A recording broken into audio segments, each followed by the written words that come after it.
श्री शिवाय नमस्तु भयम। दोस्तों, जैसा कि आप सभी लोग जानते हैं कि 19 जुलाई 2026 यानी रविवार को पड़ रही है आषाढ़ मास की गुप्त नवरात्रि षष्ठी तिथि। और दोस्तों, यह वह तिथि है जो आषाढ़ मास में पड़ने वाली सबसे बड़ी तिथि है, क्योंकि यह रविवार के दिन पड़ रही है और इसका बहुत ही बड़ा और विशेष महत्व होता है। पूज्य गुरु जी ने कहा है कि अगर कभी भी मौका लग जाए और आषाढ़ मास की गुप्त नवरात्रि षष्ठी तिथि रविवार को पड़ जाए तो आप लोगों को 7 चावल के दाने वाला उपाय तो अवश्य ही करना चाहिए। इन दोनों का संयोग बहुत कम आता है। और इसी के साथ में गुरु जी ने अपनी शिव पुराण कथा में बताया है कि इस दिन आपको 7 चावल के दाने वाला उपाय तो आपको अवश्य ही करना चाहिए, क्योंकि ऐसा दिन पूरे साल में सिर्फ एक ही बार आता है। और दोस्तों, आप सभी लोग जानते हो कि रविवार षष्ठी तिथि का अगर सबसे बड़ा कोई उपाय है तो 7 चावल के दाने वाला उपाय है। तो इस रविवार षष्ठी तिथि के दिन आप लोगों को इस 7 चावल के दाने वाला उपाय को जरूर करना है। बहुत सारे लोग होंगे जिन लोगों ने इस उपाय को ना किया हो, मतलब पूरा महीना निकल गया, उन्होंने किसी भी दिन इस 7 चावल के दाने वाला उपाय को ना किया हो। पर दोस्तों, आपके पास एक आखिरी मौका बचा हुआ है जो कि 19 जुलाई के दिन है। तो इस दिन आप लोगों को इस वाले उपाय को जरूर कर लेना है।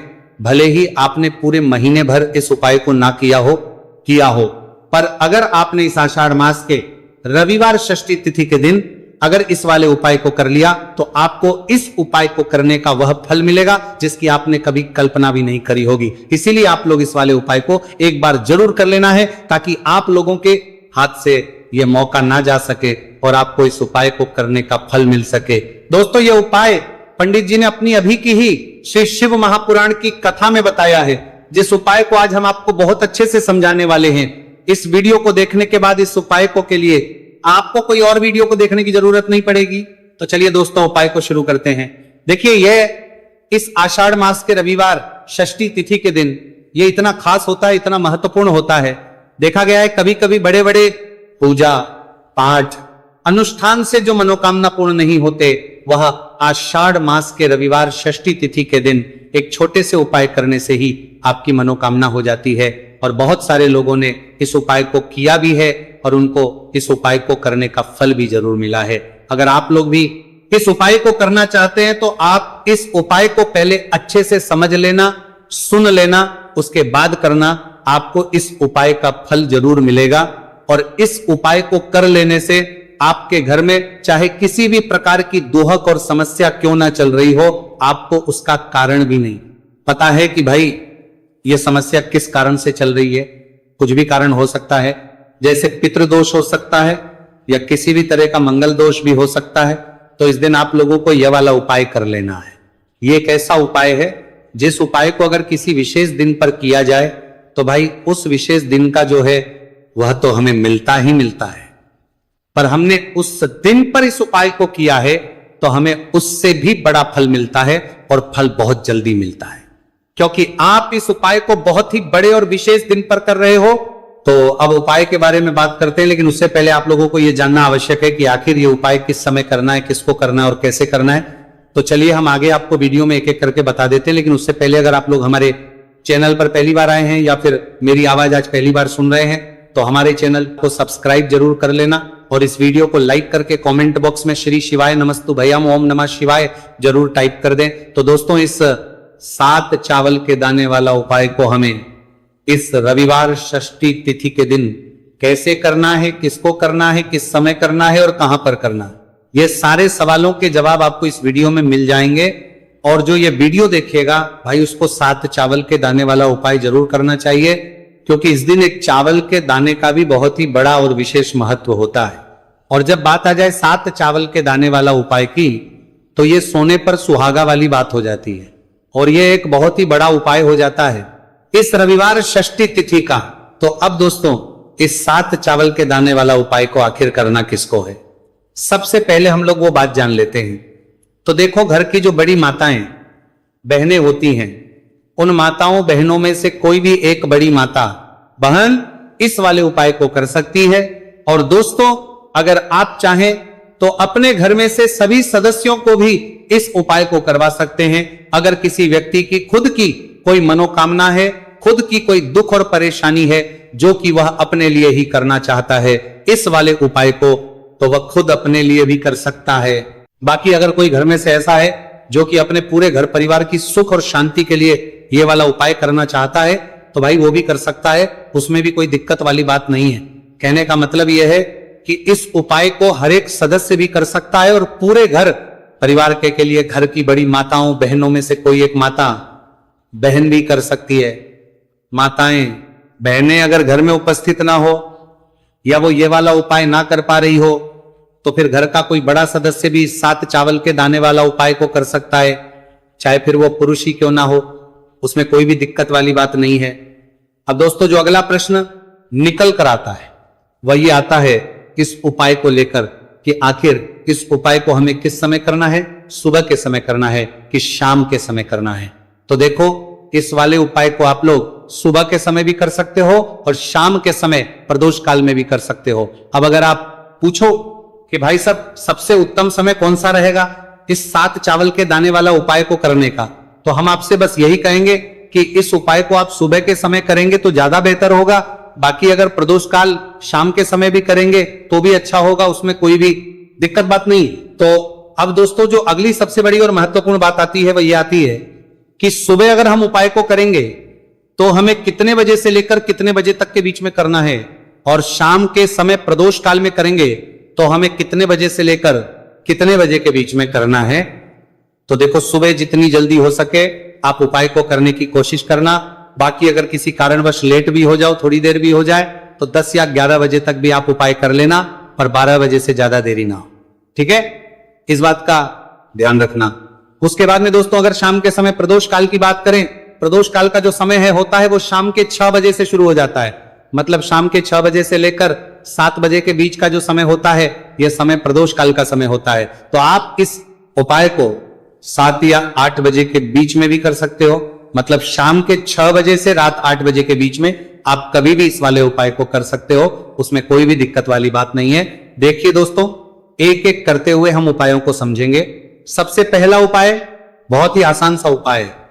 देखो यदि आपको ऐसा लगता है कि बाबा आपकी सुन ही नहीं रहे हैं, बाबा आपकी मनोकामना परिपूर्ण कर ही नहीं रहे हैं, आपने कई उपाय कर लिए, आपने इच्छाएं महादेव के सामने रख दी, लेकिन आपकी मनोरथ जो है वह परिपूर्ण हो ही नहीं रही है, और आप चाहते हैं कि वह मनोरथ जो आप कई दिनों से बाबा से मांग रहे हैं वह परिपूर्ण हो जाए, तो आपके जीवन के दुख तकलीफ है ये सब दूर हो जाए।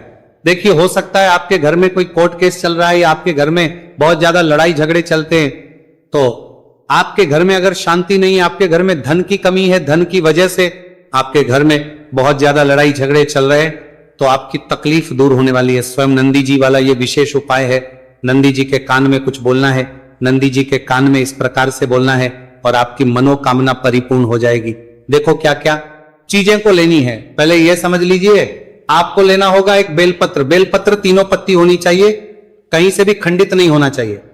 ठीक है, बेलपत्र के साथ में आपको लेना है पीला चंदन मात्र 1 बूंद, मात्र 1 बूंद। छोटी सी टिक्की आपको लगानी है बेलपत्र में, इसीलिए थोड़ा सा ही पीला चंदन आपको लेना है और इस पीले चंदन के अंदर थोड़ा सा जल मिला देना है ताकि गीला हो जाएगा, पेस्ट के रूप में तैयार हो जाएगा। आ गई इतनी बात समझ में। अब आप क्या करना है, आपको साथ में लेना है 7 चावल के दाने।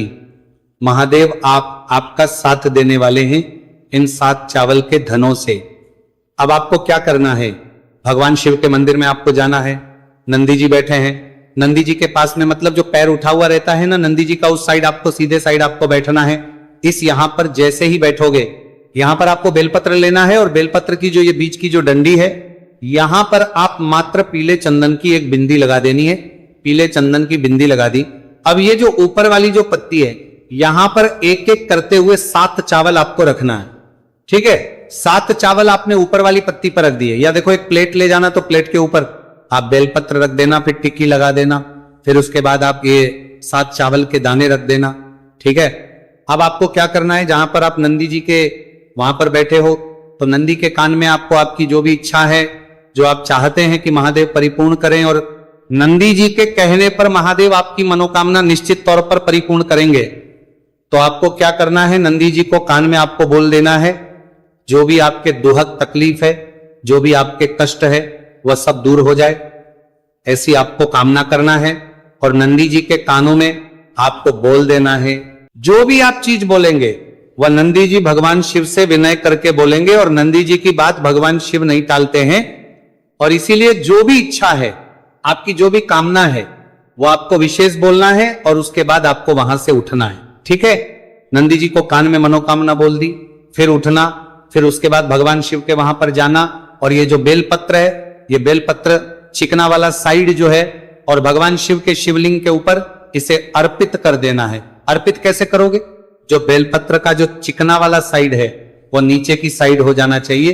अब से ही आप अर्पित करने जाओगे तो चावल के दाने तो गिर जाएंगे, यानी कि जैसे ही अर्पित करने जाओगे तो भगवान शिव के शिवलिंग के ऊपर चावल के दाने गिर जाएंगे, क्योंकि वह किसी से भी चिपके हुए नहीं है, तो कोई तकलीफ नहीं है।